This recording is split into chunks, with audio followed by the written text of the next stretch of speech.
Right then guys, it is nearly our July sale. I'm going to pick out 3 of my favourite bits, 2 vehicles and a motorbike.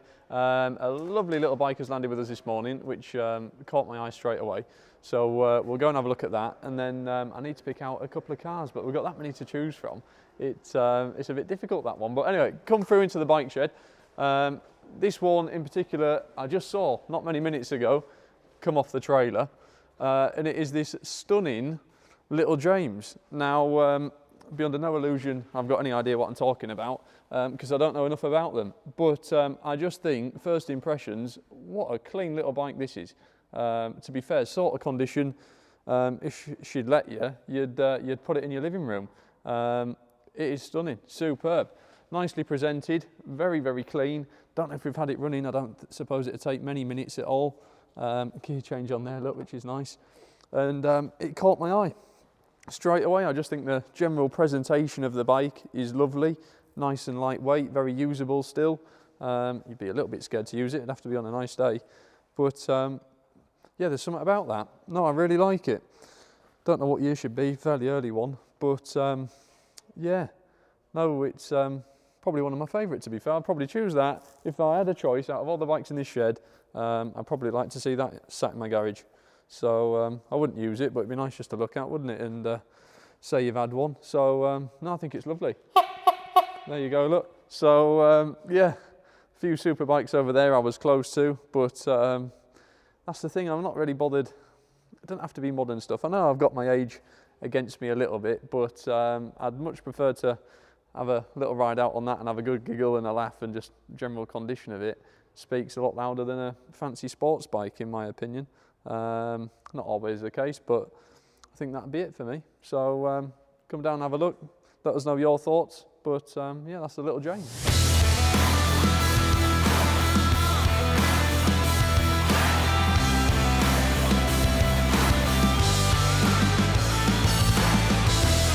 Right then guys, this is my number 2 pick of our July sale.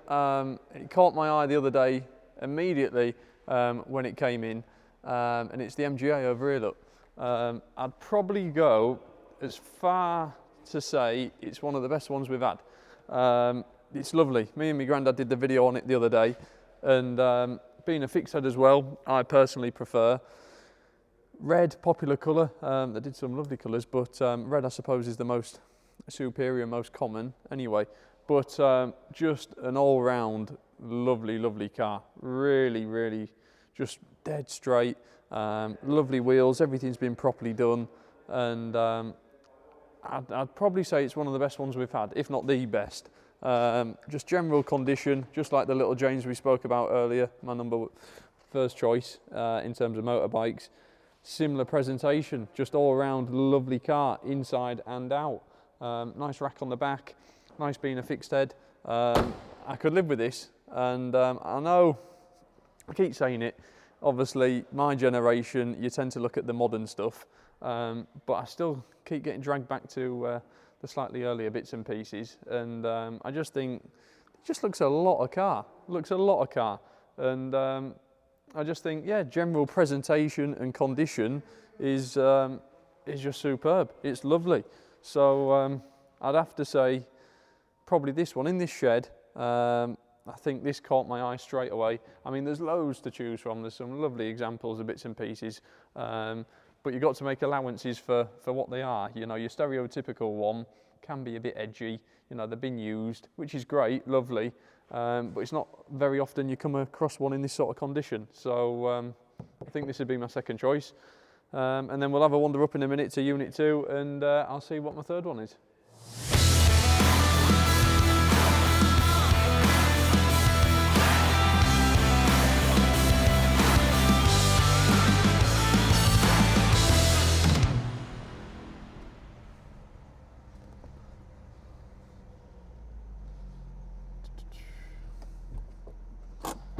So, third choice. Now this is probably more what you're expecting of me. My boy Racer is coming out.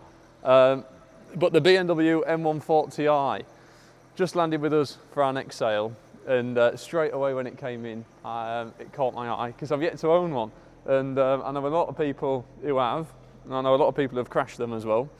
Most of them, let's face it, the majority are on the category list because they're a little bit tail happy. But personally, I just think they're a lot of car for the money. They were quite well up there during COVID and such. Prices were well above the 20 mark, and they still are for a really nice low ownership, low mileage one.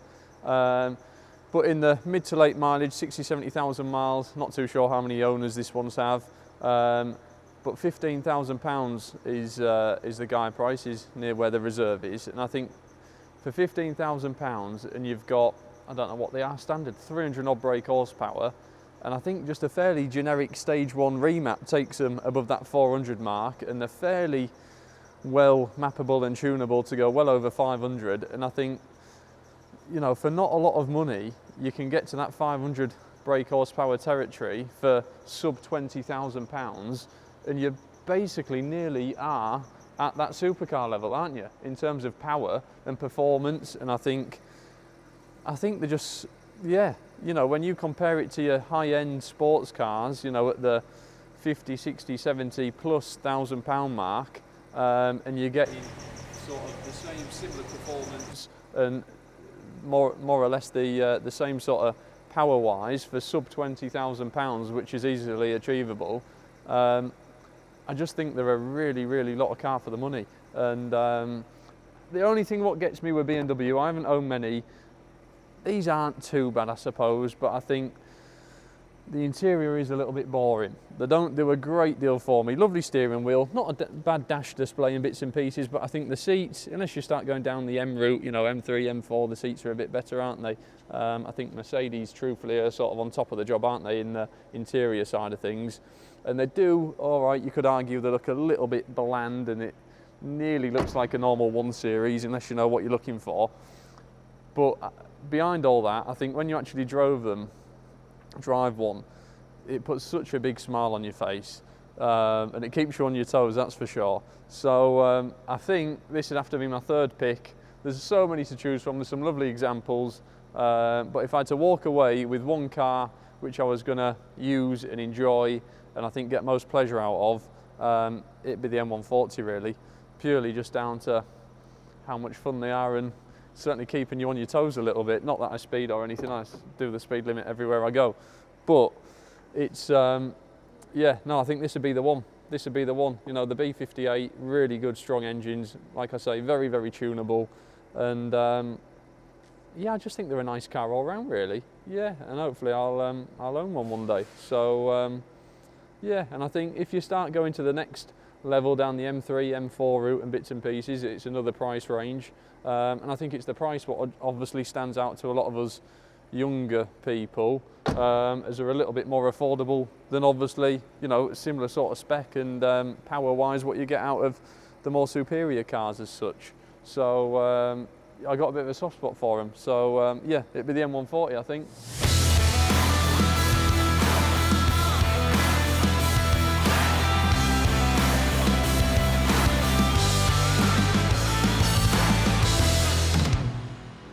Right guys, there we go. That was my top 3 for this July auction. Obviously we got 900 lots to work our way through, so there's plenty more to choose from. I'll be interested to see what your top 3 is, so please let us know in the comments. We're on with obviously all the walk around videos as we speak. We've still got cars coming and throwing between sales. We're in that middle period, so we're working hard to get all the videos on YouTube for you guys to have a watch. So keep your eyes peeled on the website. Let me know what you think, and yeah, if you need to bid or anything, give the office a ring or go onto the website and go from there. But thanks very much.